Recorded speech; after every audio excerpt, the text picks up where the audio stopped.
যেখানে দেখিবে ছাই উড়াইয়া দেখো তাই, পাইলেও পাইতে পারো অমূল্য রতন।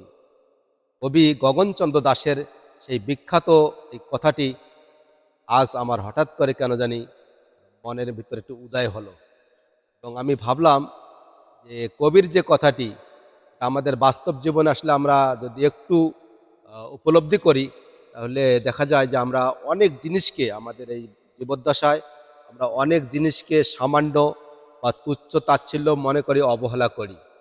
কিন্তু আমরা যদি একটু গভীরভাবে চিন্তা করে দেখি, সামান্য জিনিসও কখনো কখনো অসামান্য হয়ে ওঠে। সেটা ডাইরেক্ট হোক আর ইনডাইরেক্ট হোক, কোনো না কোনোভাবে আমাদের কাজে লাগে এবং আমাদের উপকারে আসে। তাই তো বুঝি কবি সেই কথাটি এখানে উল্লেখ করেছিলেন।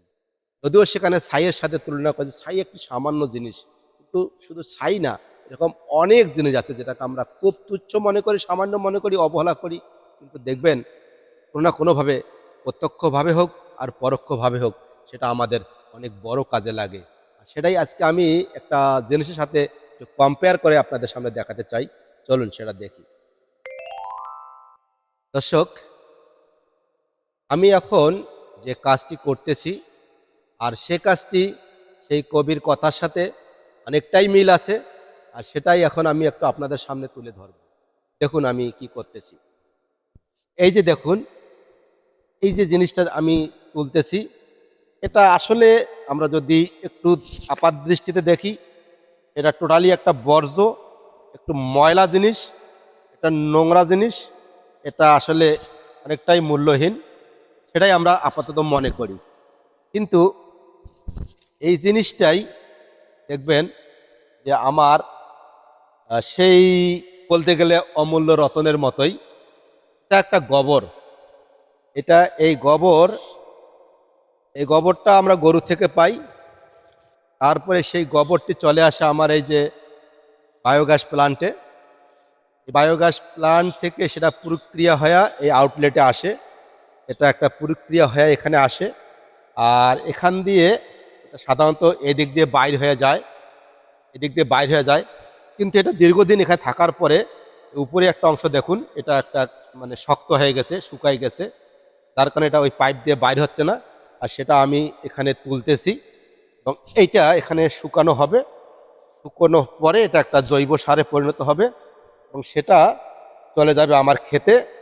আর এটার কারণেই আমার সুন্দর সুন্দর ক্ষেত আবাদ হচ্ছে। আর সেই আবাদ থেকেই হচ্ছে, সেই আবাদটি হচ্ছে আমার কি সেই অমূল্য রতন। তো তাই বলি, আসলে অবহেলা করা ঠিক হবে না কোনোটাকেই। যদিও এটা সামান্য এবং এটা বর্জ্য, একটা নোংরা জিনিস, কিন্তু সেটাও আমাদের দেখুন কিভাবে কাজে লাগতেছে। এবং এই সামান্য গোবরের কি একটা পাওয়ার, কি একটা শক্তি, সেটা আসলে আপনি চিন্তা করতে পারবেন না।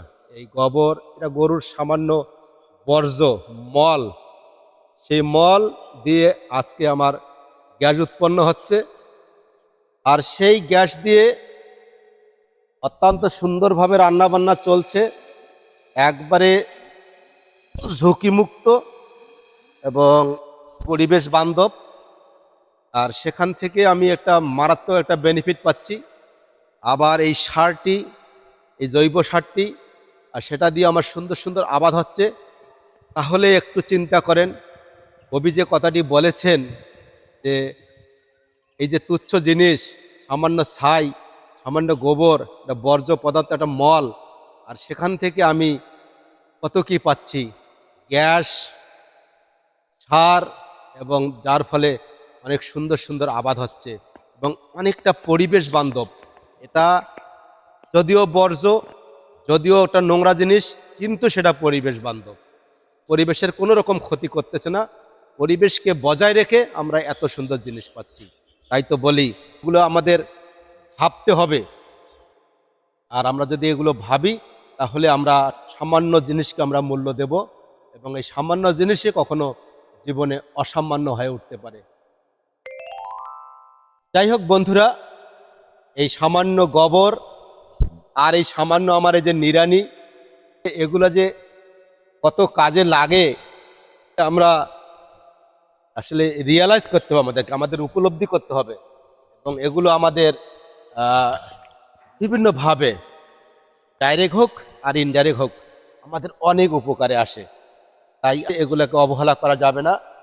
তো আমার এই ভিডিওগুলো যদি আপনাদের ভালো লাগে, আমার এই সামান্য ভিডিও, এই সামান্য কাজ, এই সামান্য অ্যাক্টিভিটিস আপনাদের সামনে তুলে ধরি, যাদের ভালো লাগবে তারা অবশ্যই আমাকে সাপোর্ট করে যাবেন। সবাই ভালো থাকবেন। ধন্যবাদ সবাইকে।